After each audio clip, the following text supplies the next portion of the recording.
Hello, IB Environmental students. Today we're going to be talking about human population growth basics. Let's begin. Why are we talking about this? So that we can compare different locations and how quickly they're growing and how quickly is the world growing in population rates. So the first idea is our birth rate and death rate, and we call them crude birth rate and death rate so we can have a consistent way of comparing different places, and that's by having that births or deaths in 1,000 people per year in the population. That can help us understand differences in MEDCs and LADCs and all sorts of other places. We can also compare population changes, which we can sometimes include immigration and emigration as well as birth and death. Immigration is going in and emigration is exiting, but that's a little complicated. So IB usually focuses on natural increase rate, which does not include migration. It can be positive and or negative. And so we're going to refer to this really important thing you should star or highlight as NIR. And this is how you calculate it, and we'll practice in class. NIR is the birth rate, crude birth rate, minus crude death rate all over 10.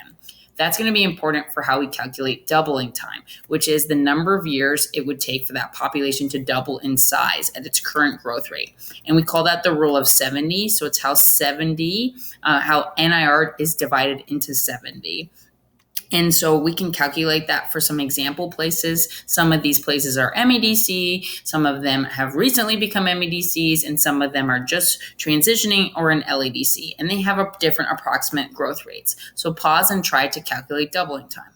Ready? Okay, check your answers. We can notice that the population growth rate is lower, such as an old one-child policy, it's inversely related with doubling time. So this means it's taking a long time for them to double in number, or LADC, which is doubling really, really, really fast. This helps people think about policy changes that might need to happen or that are working. We can also analyze population growth graphs. So we can see that this is definitely, as a human population growth chart, we can see that this is an exponential or J curve, not a logistic curve or S curve. That's interesting because we're definitely K strategists, and usually K strategists have a very good K or carrying capacity.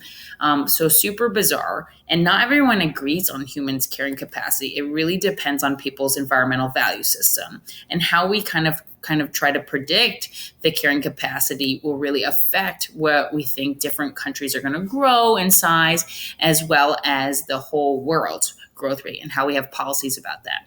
The way we try to make policy is very much related to births or fertility.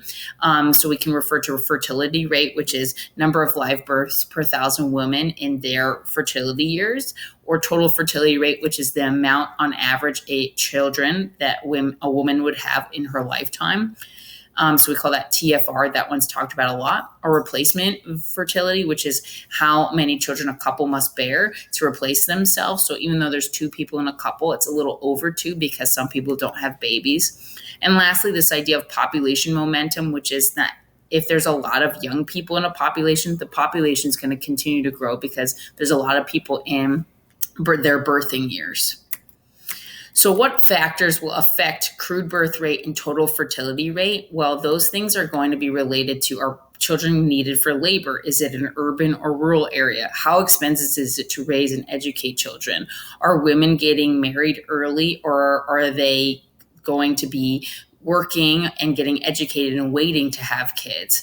Are the babies unfortunately dying, so people are having more babies? Do people feel comfortable as they get older? Are people having a lot of babies and not having access to birth control? And what are the cultural or religious norms in the location? There's also life and death to think about, and that's infant mortality and life expectancy. And we'll refer to that in class. Last but not least, there's 2 main views. There's neo-Malthusian, which is this idea that the population is expanding at an unsustainable rate, and that's going to affect our food and other resources. And these other folks, anti-Malthusians, are really optimistic. Depending on which one you are, you might be a technocentric or ecocentric. Which one do you think is which, right? Ecocentric, technocentric. And do you think there's the same ideas for MEDCs versus LADCs? Definitely not. And not everybody agrees. And not everybody agrees even within a given nation. So we'll be practicing these equations together, and definitely right before the IB exam. But one